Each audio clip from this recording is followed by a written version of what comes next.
এখন ইলিশের যে ভাজা তেলটা আছে ওই তেলটা আমি অ্যাড করে দিব।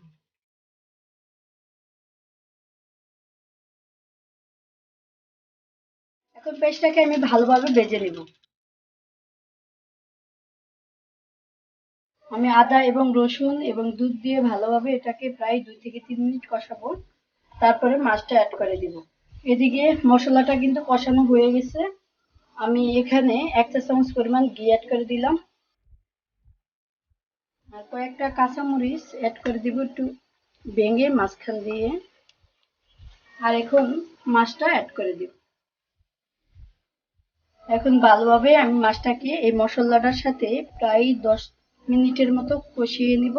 আসলে অনেক দিন হয়েছে ইলিশ পোলাওটা খাওয়া হয় না, আর এখন তো ইলিশ মাছের সিজন, এই জন্য আজকে ইলিশ মাছটা আপনাদের সাথে শেয়ার করতেছি। আশা করি আপনাদের এই রেসিপিটা ভালো লাগবে। আর এখন আমি ঢাকনা দিয়ে ঢেকে দেব। 10 মিনিট কিন্তু কষানো হয়ে গেছে মাছটা। এখন আমি অ্যাড করে দিব চিনি 1 চা চামচ পরিমাণ। আর আমি এখানে 3-4টা এলাচ দিয়ে দিয়েছি, আপনারাও 3-4টা এলাচ দিয়ে দিন। মাছটা কিন্তু একদম আমার সুন্দরভাবে কষানো হয়ে গেছে। আর এখন আমি দিয়ে দিব লেবুর রস, এখানে একটা লেবুর রস আমি দিয়ে দিব। মাছটা কিন্তু একদম কষানো হয়ে গেছে। মাছটাকে আমি এক সাইডে রেখে দিব। রেখে দিয়ে আমি এই মাছ দিয়ে যে পোলাওটা রান্না করব, পোলাওটা আমি রান্না বসিয়ে দিব। আর এখানে আমি একটা বড় ফ্রাই প্যান নিয়েছি, আর এটার ভিতরে তেল অ্যাড করে দিয়েছি। আর এখন আমি পোলাও চালটা অ্যাড করে দিব। আর এখানে পেঁয়াজ বেরেস্তা আমি আগে থেকে করে রেখেছি, এটাকে দিয়ে দিলাম। এখন ভালোভাবে আমি নাড়াচাড়া করে দিব।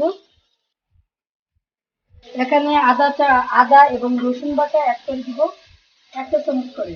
লবণ দিব পরিমাণ মতো। তেলের সাথে আমি এই পোলাও চালটাকে প্রায় 2 থেকে 3 মিনিট ভাজা ভাজা করে নিব, তারপরে পানি অ্যাড করে দিব।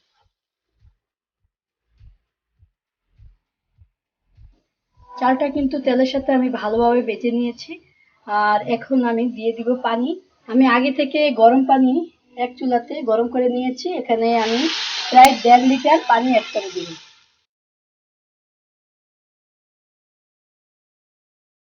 আর এদিকে যখন আমার পোলাও চালটা এই পর্যায়ে আসবে, প্রায় আর কি 80% সিদ্ধ হয়ে যাবে, তখনই কিন্তু আমি মাছটা অ্যাড করে দিব। পোলাওর কি অবস্থা দেখি। পোলাওটা কিন্তু একদম রান্না করা হয়ে গেছে। এখন আমি এক সাইডে একটু নিব। এখন সেই মাছটাকে দিয়ে দিব। আর আগে থেকে পেঁয়াজ বেরেস্তা করে রেখেছি, এটাকে আমি দিয়ে দিলাম। আর দিয়ে দিব 2 চা চামচ গুঁড়া দুধ। এখন আমি রাইসটাকে উপর দিয়ে ঢেকে দিব।